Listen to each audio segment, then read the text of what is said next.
Alors, je te salue. Je m'appelle Mathieu Assalé. Il est 3h45 à l'heure où je te parle. J'ai une toute petite parole pour toi, pour moi et aussi pour tes proches. Je prie que le Saint-Esprit puisse non seulement m'orienter et aussi te parler au travers de cette vidéo. Mon objectif ici est d'interpeller au moins une seule personne afin que le nom de l'Éternel soit glorifié. En effet, j'ai eu à cœur de nous parler de quelque chose assez important pour, pour tout le monde. Une chose assez cruciale sans laquelle on ne peut pas fonctionner, sans laquelle on ne peut pas se définir, sans laquelle on ne peut pas percevoir. C'est en fait cet élément-là qui permet à ce qu'on puisse s'identifier ou alors avoir une identité. C'est cet élément-là qui permet à ce qu'on puisse accomplir chaque jour de notre vie ce qui nous définit, que ce soit en tant que chrétien ou aussi en tant qu'être humain. En effet, il s'agit ici de la foi. J'aimerais qu'on parle de la foi et je prie vraiment que tu puisses être disposé et disponible jusqu'à la fin de cette vidéo. Et je pense que le Saint-Esprit va vraiment se manifester. Amen.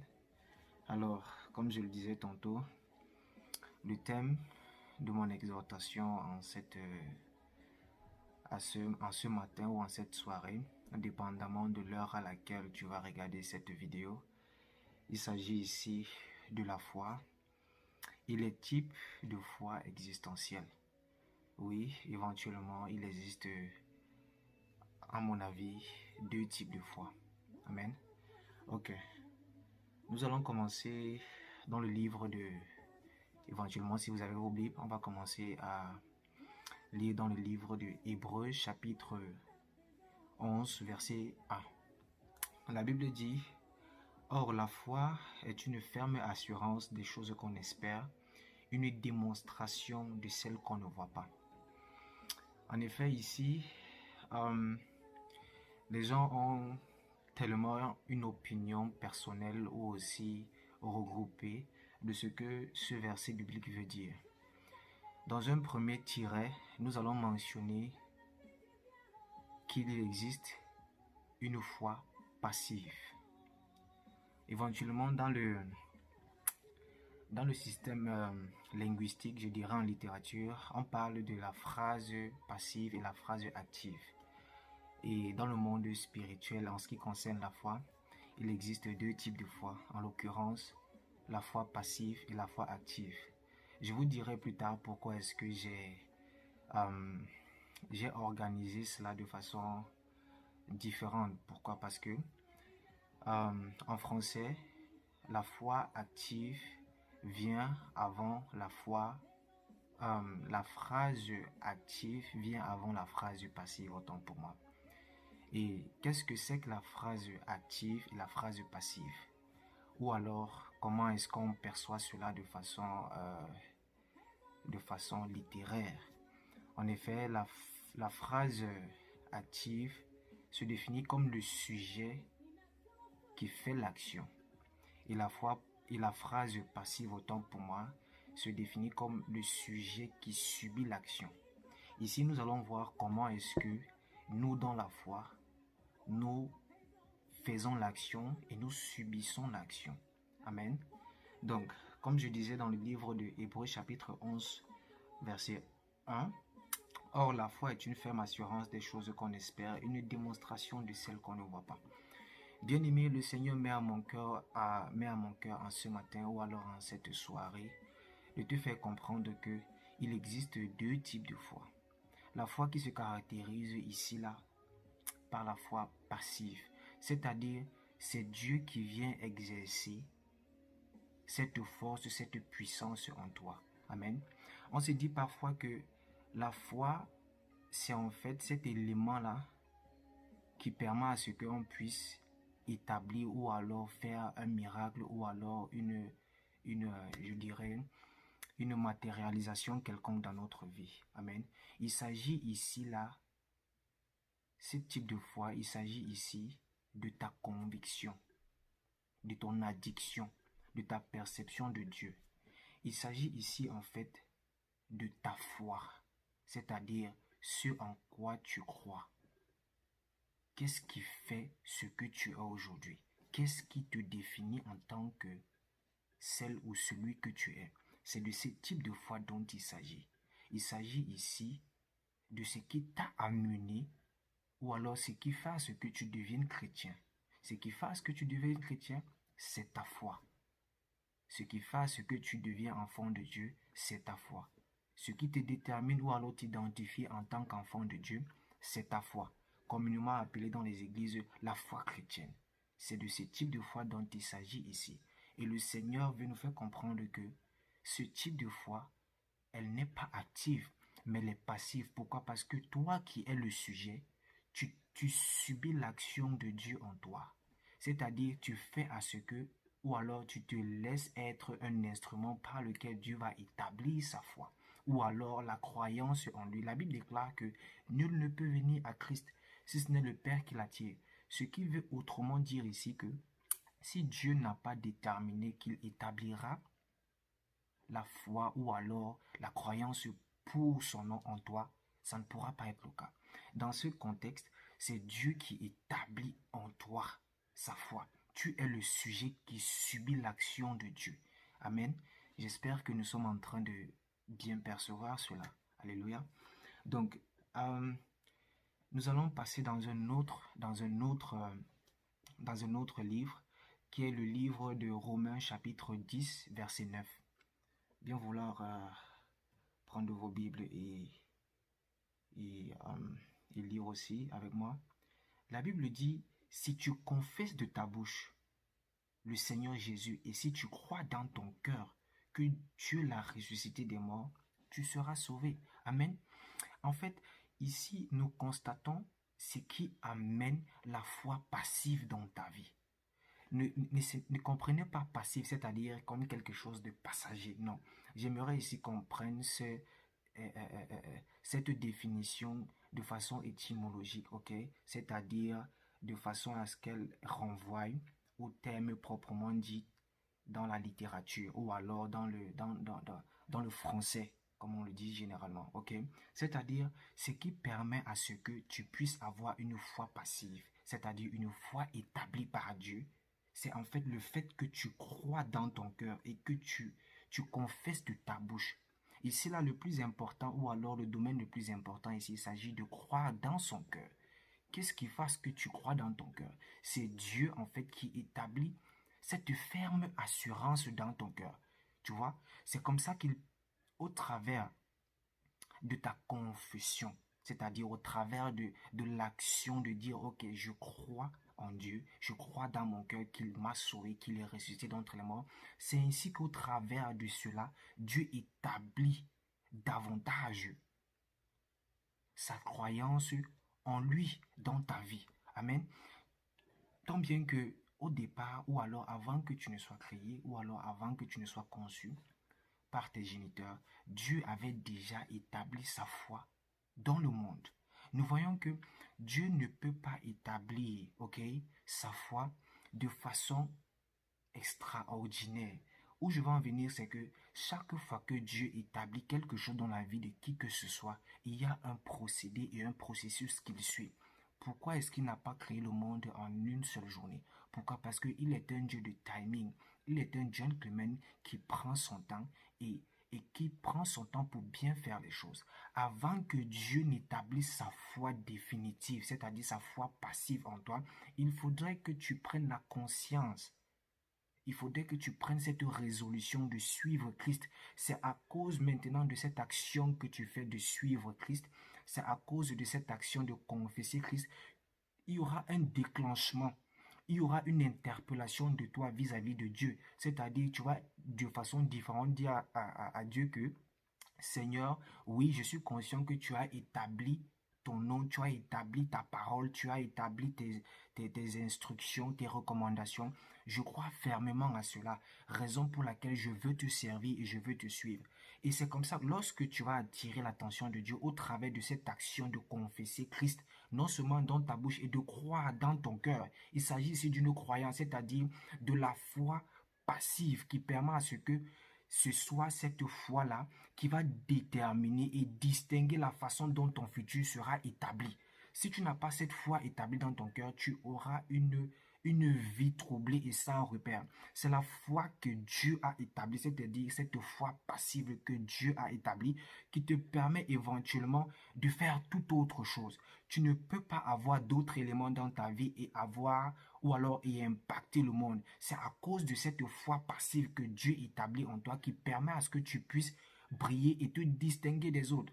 Si tu n'as pas cette foi, c'est-à-dire cette foi en Dieu, cette foi passive, si tu n'as pas cette foi passive en toi, tu es sans repère.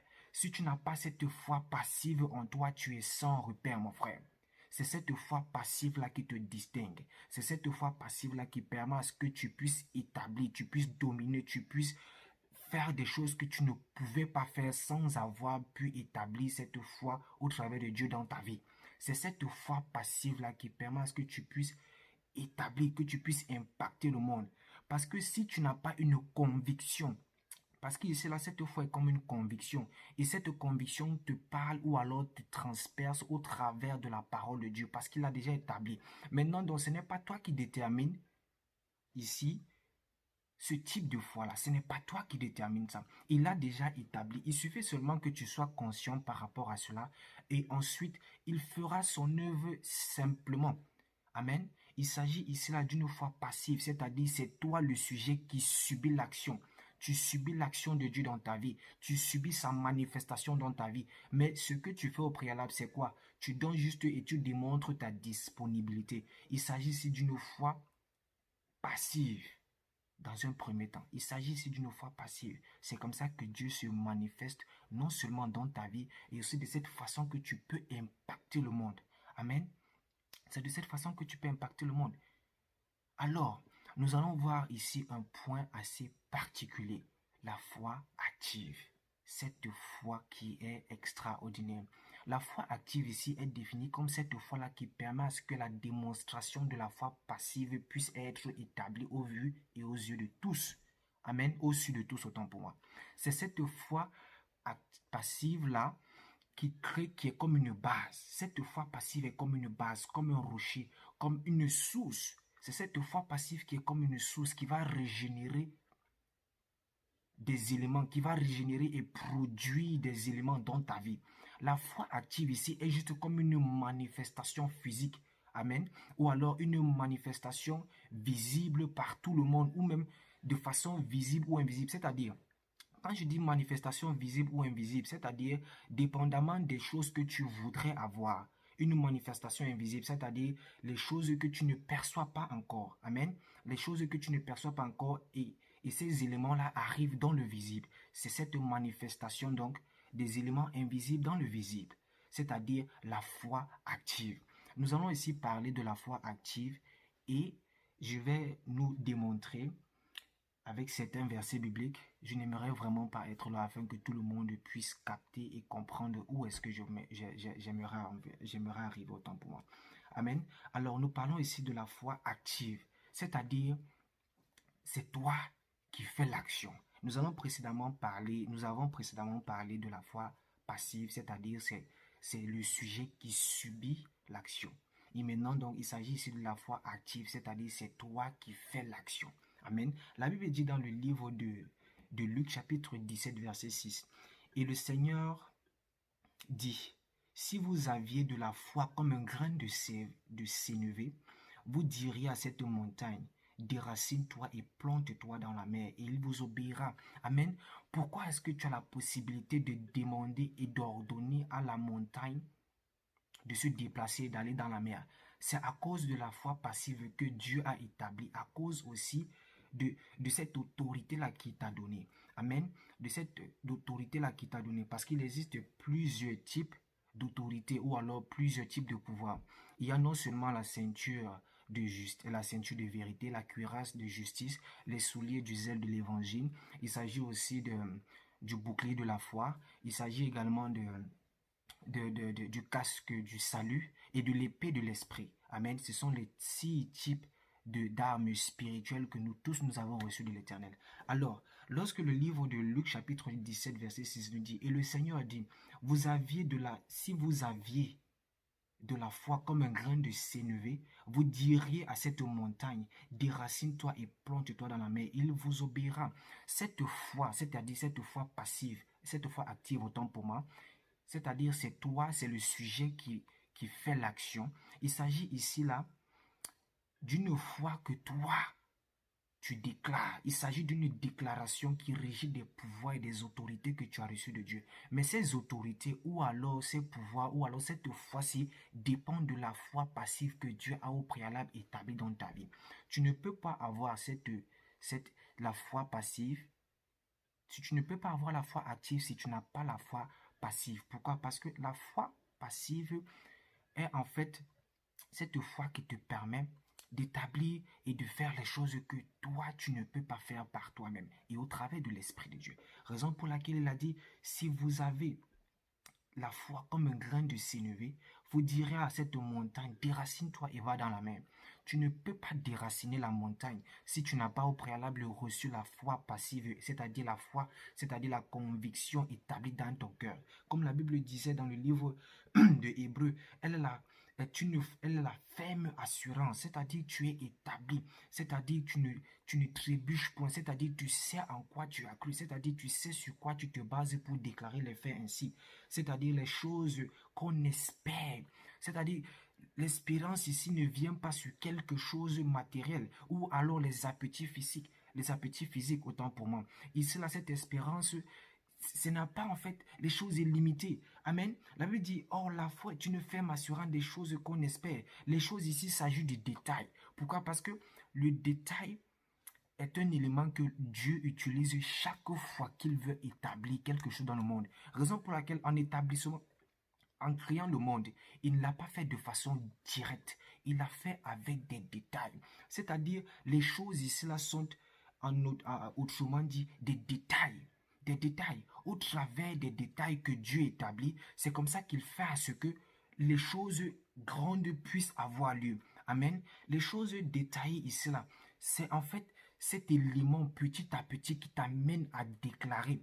C'est-à-dire quoi? Dieu établit dans ta vie la foi passive de façon définitive au travers des détails, au travers des petites choses. Raison pour laquelle avec ces petites choses-là, tu pourras demander et ordonner à cette montagne d'aller dans la mer. C'est à cause de ces détails-là, c'est grâce à ces détails. Au préalable, Dieu ne va pas établir de façon globale cette foi passive dans ta vie. Il passera d'abord par ces petites choses, c'est-à-dire les choses qu'on espère. C'est-à-dire quoi? Ces détails-là, les détails de Christ, les détails, la, la- je dirais l'étude biblique que tu fais de sa parole tous les jours, les petits pas qui t'amènent à avoir cette relation avec lui. Ce sont ces détails dont il s'agit. La chose ici là est autrement appelé détail. Ces détails qui te permettent d'avoir cette relation avec Dieu. Pourquoi? Parce que tu ne peux pas avoir une foi passive, c'est-à-dire une foi établie, une conviction, si tu n'as pas atteint un certain niveau avec Dieu. Et même on n'atteint jamais l'apogée de la foi avec Dieu. On apprend tous les jours. On apprend tous les jours avec Dieu. Et maintenant, donc, pour que Dieu puisse établir une foi passive de façon définitive dans ta vie, il passera par des détails qui sont établis, c'est-à-dire les échelons que tu vas grimper avec lui. C'est de cette façon qu'il va établir en toi la foi passive, c'est-à-dire de façon définitive, qui sera comme une conviction. Et c'est grâce à cette foi passive que tu pourras activer et tu pourras impacter le monde. Et si cette foi passive est davantage établie et que tu maintiens une relation avec ton Dieu et toi, tu vas voir que rien ne pourra plus t'arriver. Raison pour laquelle il a dit, tu n'as pas besoin d'une foi grande comme un bateau. Tu n'as pas besoin d'une foi qui est semblable à un continent. Tu as juste besoin de quoi? De cette foi qui est comme un grain de s'élever. La foi comme un grain de s'élever est régie dans quoi? Dans les moments sincères que tu passes avec Dieu. Dieu n'a pas besoin de tes 1 heure d'adoration. Dieu n'a pas besoin de tes 10 ans d'adoration. Dieu a besoin de ton cœur qui est disposé de façon sincère. Mon frère, ma soeur, passe 15 minutes avec l'Éternel, mais de façon sincère. C'est plus important que de passer 1 heure et que ton cœur est éloigné. Il veut ici créer ce détail en toi afin que tu puisses avoir une foi passive de façon définitive dans ta vie, afin que au travers de cette foi passive définitive, tu pourras impacter et glorifier son nom dans le monde. Amen.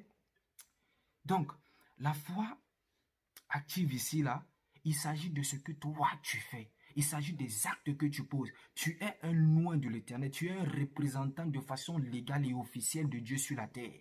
Parce qu'il t'a établi. Amen. Il a dit à Jérémie, je t'établis. Il a établi Jérémie comme il t'a établi aujourd'hui. De façon directe, Dieu te fait comprendre que tu ne peux pas être établi. Tu ne peux pas activer cette foi-là. Comme je disais, cette foi active sans toutefois accumuler ces détails, sans toutefois permettre à ce qu'il s'établisse dans ta vie au préalable, sans toutefois qu'il établisse cette foi définitive, cette foi passive là comme je l'appelais. Cette foi passive, ne l'oubliez pas, cette foi passive signifie c'est toi le sujet qui subit cette force. Tu subis cette transformation. Tu subis cela parce que ce n'est pas de toi dont il s'agit ici. Amen. Alors, dans un autre temps, nous allons lire dans le livre de 1 Corinthiens chapitre, comme je disais, chapitre 12, versets 7 à 9. Amen. Livre de 1 Corinthiens chapitre 12, versets 7 à 9. La Bible déclare, à chacun la manifestation de l'esprit est donnée pour l'utilité commune. En effet,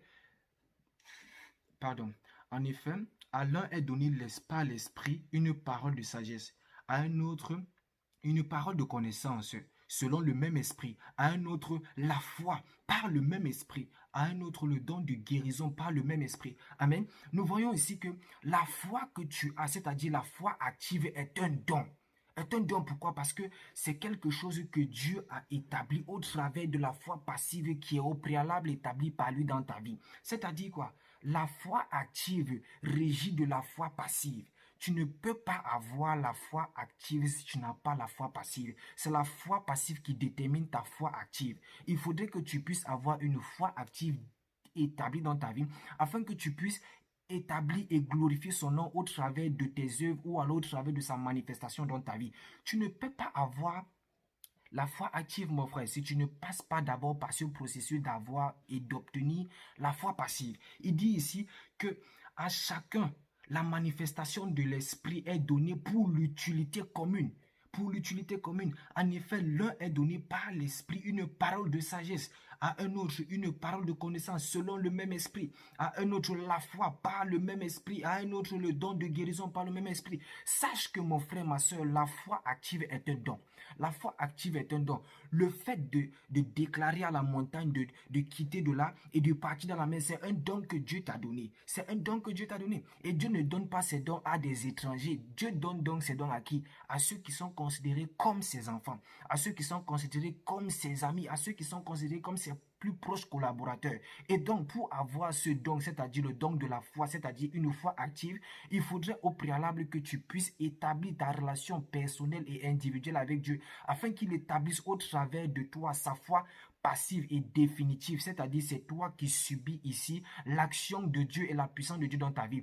De cette même façon, c'est comme ça que Dieu va établir dans ta vie, ou alors va te donner, va t'accorder ce don de foi. Le don de foi dans le livre de 1 Corinthiens chapitre 12 versets 7 à 9 veut dire ici ce don de foi active. Tu vois un peu? Le don de foi actif. C'est-à-dire c'est Dieu qui crée en toi d'abord au préalable, comme on a vu dans le livre de Hébreux chapitre 11 verset 1, c'est Dieu qui établit d'abord en toi, mon frère, ma soeur, ce don passif c'est-à-dire ce don définitif qui est une source. Ce don de foi est une source. Vous voyez un peu? Ici, là, c'est un peu comme une source. La foi passive ici est comme une source. C'est Dieu qui établit en toi cela. Tu ne peux pas toi-même le faire. Tu subis ici l'action. Et donc, tu ne peux donc pas, comme je le disais tantôt, tu ne peux pas avoir une foi active si tu n'as pas une foi passive. Dans le monde, ou alors, de façon générale, de façon littéraire, d'abord, il y a une forme active et ensuite une forme passive. Vous voyez comment même les choses spirituelles sont confondues. Le monde va dire que de cette façon les choses sont établies et c'est comme ça. Donc il faudrait que la forme ou alors la phrase active vienne d'abord et ensuite la forme ou la phrase passive. Mais avec Dieu, c'est l'inverse. C'est-à-dire il confond même ce qui a déjà été établi par les hommes. Il confond avec Dieu, c'est autre chose. Tu passes d'abord par lui avant d'activer. C'est un passage et ensuite l'activation. Tu vois un peu, c'est un passage à la foi qui est établi et ensuite vient l'activation de cette foi-là. Tu ne peux pas passer l'inverse. Tu ne peux pas faire les choses autrement. Il faudrait déjà que tu passes déjà par quelque chose afin d'activer et activer aussi les autres d'une manière ou d'une autre. Donc ici, le don que Dieu te donne, c'est d'impacter. C'est d'impacter le monde au travers de quoi?